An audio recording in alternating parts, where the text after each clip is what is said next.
تو رسم و رواج اسلامی کے مطابق والد محترم حضرت ابو صالح موسیٰ جنگی دوست رحمۃ اللہ علیہ نے آپ کو مکتب میں داخل کرنے کے غرض سے استاد کے سامنے لے گئے۔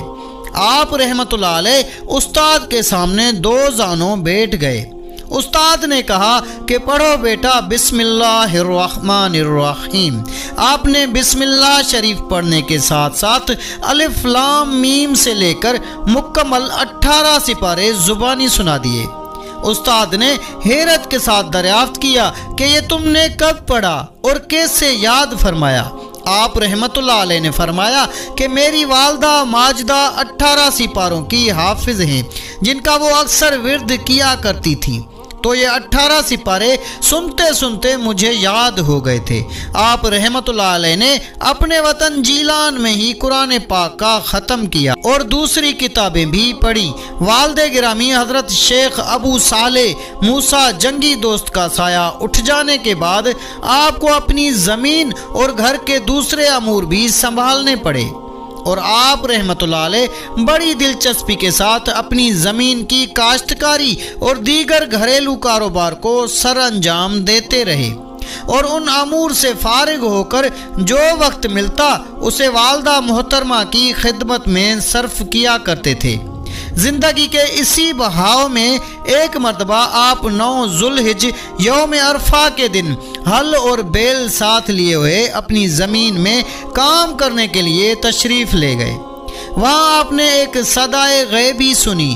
وہ یہ صدا تھی کہ اے عبد القادر، تم اس کام کے لیے پیدا نہیں کیے گئے۔ یہ آواز سن کر آپ اسی وقت گھر کی طرف واپس آئے۔ اس کے بعد آپ نے اپنی والدہ محترمہ کی خدمت میں حاضر ہو کر سارا واقعہ پیش کیا اور اس کی نوعیت بیان کی اور درخواست پیش کی کہ میں دین الہی کی خدمت کرنا چاہتا ہوں، جس کے لیے علم دین کا حصول لازمی اور ضروری ہے۔ ان دنوں علوم دینیہ کا مرکز بغداد کے علاوہ کوئی اور مقام نہ تھا، لہذا آپ نے والدہ سے سفر کی اجازت لی، اور ایک ماں کے لیے ایک مشکل فیصلہ تھا کہ اپنے اطاعت گزار فرزند کو اجازت دی جائے اور اپنے آپ سے جدا رکھا جائے، لیکن دین کی پرستار اسلام کی مقدس خاتون نے دین کی فلاح و بہبود کی خاطر اپنی نیک دعاؤں کے ساتھ اپنے بیٹے کو سفر کی اجازت دے دی، اور آپ 488 ہجری میں یعنی 18 سال کی عمر میں آپ ایک قافلے کے ہمراہ بغداد مقدسہ روانہ ہو گئے۔ اس زمانے میں بغداد مقدس عالم اسلام کا مرکز تھا۔ بغداد کے اندر ہاؤس آف وزڈم یعنی حکمت کا گھر، اسلام سے دنیا کی سب سے بڑی لائبریری موجود تھی۔ بغداد جاتے ہوئے راستے میں ڈاکوؤں نے آپ کے قافلے کو گھیر لیا اور تمام تر مال و دولت لوٹنا شروع کر دیا۔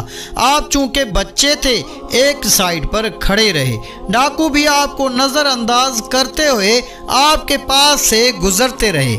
پھر ایک ڈاکو نے گزرتے ہوئے آپ سے پوچھا کہ اے لڑکے، تمہارے پاس بھی کوئی چیز ہے؟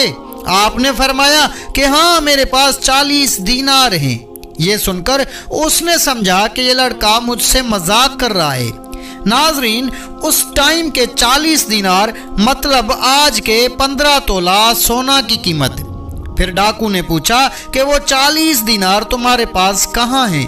آپ نے فرمایا کہ میری ماں نے میری قمیض کے اندر ایک خاص جگہ میں سلائی کر کے چھپا دیے ہیں۔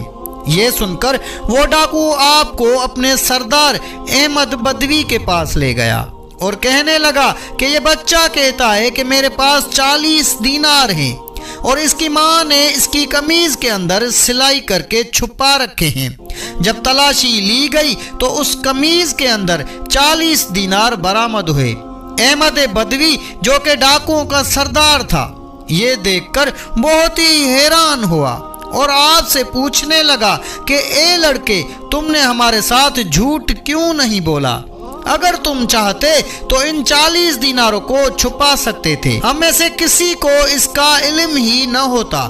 آپ نے فرمایا کہ میری والدہ نے گھر سے نکلتے ہوئے مجھے یہ نصیحت کی تھی کہ اے بیٹے، کسی بھی حال میں جھوٹ مت بولنا، لہذا میں تم سے کیوں کر جھوٹ بولتا۔ یہ سن کر ڈاکوؤں کا سردار کہنے لگا کہ اس بچے کو دیکھو کہ اپنی ماں سے کیا ہوا وعدہ نہیں بھولا، اور احمد بدوی اپنے اللہ سے کیا ہوا وعدہ بھول گیا ہے۔ پھر اس نے آپ کے ہاتھ چومے اور کہنے لگا کہ اے لڑکے، تم نے مجھے راستہ دکھا دیا۔ پھر اس کی ایسی کیفیت ہو گئی کہ رات کی تاریکی میں روتا ہوا جنگلوں کی طرف نکل گیا، اور پھر اس کا کوئی اتا پتہ معلوم نہیں ہوا۔ جب آپ بغداد پہنچے تو سب سے پہلے وہ 40 دینار فقراء اور غریبوں میں تقسیم کر دیے۔ آپ کے نانا سید عبداللہ رحمت اللہ علیہ کی جان و پہچان والے بغداد کے اندر چند لوگ موجود تھے۔ آپ ان کے پاس پہنچے، انہوں نے آپ کو بتایا کہ یہاں 2 بڑے مدرسے ہیں، ایک مدرسہ نظامیہ جبکہ دوسرا مدرسہ انہا ہے۔ آپ نے 1095 عیسوی میں مدرسہ نظامیہ میں داخلہ لیا۔ ناظرین گرامی، مدرسہ نظامیہ ایک بڑی خاصیت اور اہمیت کا حامل مدرسہ ہے۔ اس مدرسے کی بنیاد 165 عیسوی میں رکھی گئی۔ اس کو مدرسہ نظامیہ اس لیے کہا جاتا ہے کہ اس کو بنانے میں، اس کا نصاب تیار کرنے میں سلجوق سلطنت کے ایک بادشاہ المعروف نظام الملک توسا کا ہاتھ تھا۔ اس مدرسے کو دریا کے کنارے بنایا گیا تھا، جس کے سب سے پہلے پرنسپل امام غزالی رحمت اللہ علیہ تھے۔ اس کے بعد پرنسپل علامہ ابن جوزی بھی رہے۔ شیخ عبد القادر جیلانی رحمت اللہ علیہ اسی مدرسے میں داخلہ لینے کے بعد ابتدائی 20 دن آپ نے فاقہ میں گزارے۔ 488 ہجری سے 496 ہجری تک، یعنی 8 سال تک آپ کا تعلیمی سفر جاری رہا۔ کچھ کتب کے مطابق آپ نے اپنی والدہ ماجدہ سے قرآن پاک کے حفظ کیا، اور کچھ کے مطابق آپ نے حفظ قرآن حماد بن مسلم رحمت اللہ علیہ سے کیا۔ 8 سال کے اندر آپ نے ہر شعبہ میں PhD کر لی، جو کہ آپ پر اللہ تعالیٰ کی رحمت اور آپ کی کرامت تھی۔ دوران تعلیم آپ پر بہت سی مشکلات آئیں، جن کا آپ نے صبر اور استقامت کے ساتھ سامنا کیا، اور بارگاہ الہی میں سرخرو ہوئے۔ آپ کے نانا بہت ہی امیر تھے، وہ پیسے بھیجتے، مگر آپ سورج ڈوبنے سے پہلے پہلے وہ سب پیسے تقسیم کر دیتے۔ اسی وجہ سے آپ مدرسے کے اندر رہائش کا کرایہ ادا نہ کر سکتے تھے، لہٰذا آپ سے رہائش لے لی گئی، مگر پڑھنے کی اجازت تھی، کیونکہ آپ ایک ذہین طالب علم تھے۔ پھر آپ اپنی کتابیں لے کر مدرسے سے جنگل میں چلے جاتے۔ کئی دن تک آپ کو کھانا نہ ملتا، پیسے آتے تو فوراً غریب طلباء کے اندر تقسیم فرما دیتے۔ 20 دن تک کھانا نہ ملا، اور یہ وہ دور تھا جب بغداد میں قحط پڑ گیا تھا۔ آپ باہر نکلے کہ کسی درخت سے پتے توڑ کر کھا لوں، مگر دیکھا کہ لوگ پہلے سے ہی درختوں کے ارد گرد جمع ہیں اور پتے توڑ کر کھا رہے ہیں۔ یہ دیکھ کر آپ واپس مسجد میں آئے اور نڈال ہو کر گر گئے، پھر اپنے جسم کو گھسیٹتے ہوئے مسجد کے ایک کونے میں لے گئے اور سمیٹ کر بیٹھ گئے۔ اسی دوران ایک صاحب مسجد میں داخل ہوئے اور ان کے ہاتھوں میں کھانا تھا۔ وہ آپ کے سامنے بیٹھ کر کھانا کھانے لگے۔ گوشت اور روٹی کی خوشبو آئی تو حضور غوث پاک رحمت اللہ علیہ فرماتے ہیں کہ جب وہ نوجوان اپنے منہ کی طرف نوالا کر کے لے جاتا تو میرا منہ خود بخود کھل جاتا۔ روٹی کھاتے ہوئے اس نوجوان کی جب نظر مجھ پر پڑی تو اس نے میری کیفیت کو بھانپ لیا۔ وہ کہنے لگا کہ تم بھی یہاں آؤ اور یہ کھانا کھا لو، یہ کھانا میرا نہیں ہے، کسی اور کا ہے۔ میں نے اس سے پوچھا کہ یہ کھانا کس کا تم کھا رہے ہو؟ وہ کہنے لگا کہ میں گیلان سے آیا ہوں، کوئی عبد القادر لڑکا ہے، اس کی والدہ نے 8 دینار مجھے دیے تھے تاکہ میں بغداد پہنچ کر اسے دے دوں۔ میں نے اسے بہت تلاش کیا لیکن مجھے وہ نہیں ملا، بھوک سے میری حالت خراب ہو رہی تھی، چنانچہ میں نے ان دینار میں سے یہ کھانا لیا۔ اب جب تم مل گئے ہو تو دونوں اس سے معافی مانگ لیں گے۔ یہ سن کر سید عبد القادر جیلانی رحمت اللہ علیہ مسکرا پڑے اور فرمایا، عبد القادر میں ہی ہوں، تم بلا جھجک کھانا کھاؤ۔ آپ نے چند نوالے لیے اور اس نے جو آپ کو دینار دیے وہ فوراً آپ نے غریب ضرورت مندوں میں تقسیم کر دیے۔ اس کے بعد فاقوں کا وہی سلسلہ شروع رہا۔ فاقوں کی وجہ سے آپ سے پڑھا نہیں جاتا تھا۔ پھر ایک دن غیب سے ندا آئی، اٹھو روٹی کا تو کوئی بندوبست کر لو تاکہ تم پڑھ سکو۔ یہ سن کر آپ بہت حیران ہوئے اور فکر میں پڑ گئے کہ اب روٹی کا کس طرح انتظام کروں۔ پھر کچھ سوچ کر ایک نان بھائی کے تندور پر گئے۔ آپ نے اس سے کہا، تم 24 گھنٹے میں مجھے 1.5 روٹی دیا کرو، جب میرے پاس پیسے ہوں گے تو میں تمہیں ادا کر دوں گا، اگر میں ایسا نہ کر سکا تو تم مجھے معاف کر دینا۔ یہ سن کر نان بھائی رو پڑا اور کہنے لگا، تم بلا جھجک روٹی لے جایا کرو۔ تاہم نان بھائی کا یہ سلسلہ کچھ عرصے تک جاری رہا۔ پھر آپ رحمت اللہ علیہ نے شرمندگی کی وجہ سے اس کے پاس روٹی لینی بند کر دی۔ ایک دن پھر سے غیب سے ندا آئی کہ اٹھو روٹی کا بندوبست کرو۔ آپ نے فرمایا کہ میرے پاس پیسے ہی نہیں ہیں اور مجھے شرم محسوس ہوتی ہے کہ میں جا کر اس نان بھائی سے ادھار پہ روٹی لوں۔ پھر آپ کو اشارہ دیا گیا کہ فلاں جگہ جاؤ، پتھر کو ہٹاؤ، وہاں سے اپنی ضرورت پوری کرو۔ اس کے مطابق آپ اسی جگہ پر گئے اور پتھر ہٹایا تو سونے کی ایک چھوٹی سی ٹکیا مل گئی۔ آپ نے اسے بیچ کر اس نان بھائی کا قرض اتارا اور باقی کے پیسے فقراء اور غریب طلباء میں تقسیم کر دیے۔ شیخ عبد القادر جیلانی رحمت اللہ علیہ 18 سے 40 سال تک تعلیم اور مجاہدے میں رہے۔ آپ نے اس قدر مجاہدہ کیا کہ کئی بار آپ گرتے تو لوگ سمجھتے کہ آپ فوت ہو گئے ہیں۔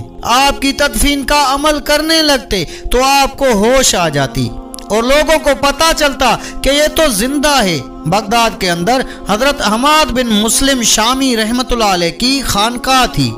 آپ ان کی محفل میں پہنچے۔ تعلیم کے دوران بھی آپ ان کے پاس آتے رہتے تھے۔ آپ کے بہت سے تصوف کے مسائل اور کئی رموز ان سے حل ہو جاتے۔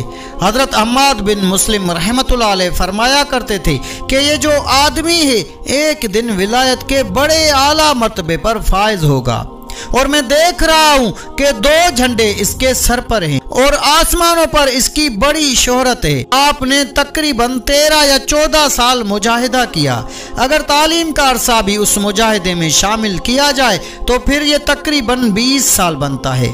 مجاہدے کے دوران آپ نے آخری چلہ کیا تو اس کے بعد آپ کے مرشد دروازے پر آئے۔ انہوں نے آپ کو بلایا۔ آپ ہمت جمع کر کے کھڑے ہوئے تو دیکھا کہ ابو سعید مبارک مخرمی رحمت اللہ علیہ اپنے ہاتھ میں روٹی لیے کھڑے ہیں۔ مرشد نے اپنے ہاتھوں سے روٹی کا ایک ایک نوالا توڑ کر آپ کے منہ میں ڈالنا شروع کیا۔ حضور غوث پاک رحمت اللہ علیہ فرماتے ہیں کہ جوں وہ نوالا میرے حلق سے نیچے جاتا تو ہر ایک نوالے کے ساتھ میرا مرتبہ بلند ہوتا جاتا۔ مرشد نے اپنا جبہ آپ کو دیا اور خلافت عطا فرمائی۔ آپ اپنے مرشد کے مدرسے میں پڑھانے لگ گئے۔ اسی مدرسے میں درس و تدریس کا سلسلہ شروع ہو گیا۔ بہت سے طلبہ آپ سے آ کر فیض یاب ہونے لگے۔ علم کا سمندر بہہ رہا تھا اور ہر کوئی اپنی استطاعت کے مطابق اس میں سے چلو بھر رہا تھا۔ 513 ہجری میں آپ کے مرشد ابو سعید مبارک رحمت اللہ علیہ کا وصال ہوا۔ اس وقت سید عبد القادر جیلانی رحمت اللہ علیہ کی عمر 43 سال تھی۔ آہستہ آہستہ طلبہ کا ہجوم بڑھنے لگا اور لوگ کثیر تعداد میں آپ کے پاس آنے لگے، حتیٰ کہ مدرسے مبارکہ میں تمام تر وسعتوں کے باوجود بھی جگہ تنگ ہو گئی۔ حالات کے پیش نظر آپ نے اپنے پیسوں سے مکانات خریدے اور مدرسے میں شامل کر دیے اور ازسر نو مدرسے کی تعمیر کرائی۔ اس تعمیر جدید سے مدرسہ 2 چند سے زائد وسیع ہو گیا اور اب عظیم الشان مدرسہ آپ کی نسبت سے مدرسہ قادریہ کے نام سے مشہور ہو گیا۔ جو ابھی تک اس نام سے موجود ہے۔ حضور غوث پاک رحمت اللہ علیہ نے 528 ہجری میں درسگاہ کی تعمیر جدید میں فراغت پائی۔ شیخ عبد القادر جیلانی رحمت اللہ علیہ کے مدرسے میں پڑھنے والے طلباء نے پوری دنیا میں اسلام پھیلانے میں اہم کردار ادا کیا۔ شیخ عبد القادر جیلانی رحمت اللہ علیہ جب وعظ فرماتے تو 70,000 تک لوگوں کا مجمع ہو جاتا۔ آپ کے فرزند بتاتے ہیں کہ اکثر آواز کے دوران مجمع میں سے چند ایک جنازے ضرور اٹھا کرتے تھے اور لوگوں کے دل میں آپ کی آواز کا ایسا اثر ہوتا تھا کہ روح جسم سے پرواز کر جاتی تھی۔ بہت سے لوگوں نے آپ کی آواز سے اسلام قبول کیا۔ بھلا آپ کی زبان میں یہ تاثیر کہاں سے آئی تھی؟ اس بات کا یہ ذکر ملتا ہے کہ شیخ عبد القادر جیلانی رحمت اللہ علیہ خود فرماتے ہیں کہ جب مجھے وعظ کرنے کا حکم ہوا تو میں نے عرض کی کہ میں تو اجمی ہوں، بھلا میں عربی زبان میں اس قدر مہارت کیسے رکھ سکتا ہوں کہ لوگوں کو وعظ کروں اور اپنے لہجے میں اجمی پن پاؤں۔ آپ فرماتے ہیں کہ خواب میں مجھے نبی کریم صلی اللہ علیہ وآلہ وسلم کا دیدار نصیب ہوا۔ آپ نے اپنا لعاب دہن 7 مرتبہ میرے منہ میں ڈالا اور فرمایا کہ اب تم وعظ کرو اور لوگوں کو تمہاری زبان سے نفع پہنچے گا۔ پھر اس کے بعد حضرت علی کرم اللہ وجہہ کا دیدار نصیب ہوا۔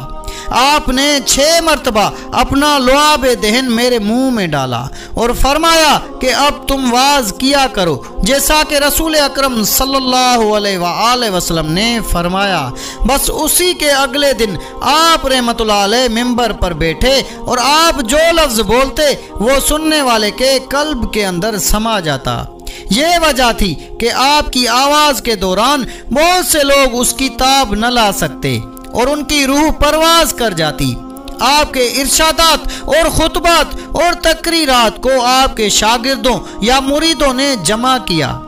حضرت شیخ عبد الحق محدث دہلوی رحمت اللہ علیہ نے اخبار الاخیار میں لکھا ہے کہ حضور غوث پاک رحمت اللہ علیہ کی مجلس میں 400 اشخاص قلم و دوار لے کر بیٹھتے تھے اور جو کچھ آپ سے سنتے تھے وہ لکھ دیتے تھے۔ امام یافی رحمت اللہ علیہ نے حضور غوث پاک رحمت اللہ علیہ کے کسی کتاب کا نام نہیں لکھا، جبکہ امام ابن کثیر رحمت اللہ علیہ نے فتوح الغیب اور غنیت الطالبین کا ذکر کیا ہے۔ فتنہ برداشتوں نے آپ کی کتب کے اندر بہت سی چیزیں خود سے ملا لی ہیں تاکہ اولیاء اللہ پر اعتراض کرنے والوں کو مزید موقع ملے اور اپنی زبان دراز کر سکیں۔ ناظرین، قرآن پاک کے علاوہ کسی بھی کتاب کے بارے میں یہ نہیں کہا جا سکتا کہ وہ ہر لحاظ سے درست ہے اور جامع ہے۔ قرآن پاک ہی ایک واحد کتاب ہے جو ہر لحاظ سے درست اور جامع ہے۔ تحقیقی طور پر یہ بات بھی معلوم ہے کہ حضور غوث پاک رحمت اللہ علیہ شعر و شاعری کا خاص شوق رکھتے تھے۔ حضور غوث پاک رحمت اللہ علیہ نے 51 سال کی عمر میں شادی کی۔ آپ نے کل 4 شادیاں کی۔ آپ کی بیویوں کے نام مدینہ بنت میر محمد، صادقہ بنت محمد شفیع، مومنہ اور محبوبہ رحمت اللہ علیہ ہیں۔ ان میں سے تقریباً 49 بچے آپ کو اللہ رب العزت نے عطا فرمائے، جن میں اکثر کا یہ بھی خیال کیا جاتا ہے کہ 10 آپ کے پوتے تھے، کیونکہ کتب کے اندر 10 بچوں کے نام نہیں ملتے۔ خواجہ معین الدین چشتی رحمت اللہ علیہ سے ملاقات کے بارے میں کتب کے اندر مختلف روایات ملتی ہیں۔ کچھ کتابوں کے اندر آپ کی ملاقات خواجہ معین الدین چشتی اجمیری رحمت اللہ علیہ سے ثابت کی گئی ہے اور آپ 2 بار ان سے مل چکے ہیں۔ کچھ کتابوں کے مطابق یہ بات زیادہ درست معلوم نہیں ہوتی، کیونکہ خواجہ معین الدین چشتی اجمیری رحمت اللہ علیہ کے وصال اور آپ کی پیدائش میں جو مدت ہے اس کے مطابق آپ کی ملاقات بمشکل ممکن ہے۔ آپ نے 91 سال کی عمر پائی۔ تاریخ کے مختلف کتب کے مطابق 17 ربیع الثانی بروز اتوار دن کے وقت 561 ہجری میں آپ کا وصال ہوا۔ آپ کا جنازہ آپ کے بیٹے نے پڑھایا۔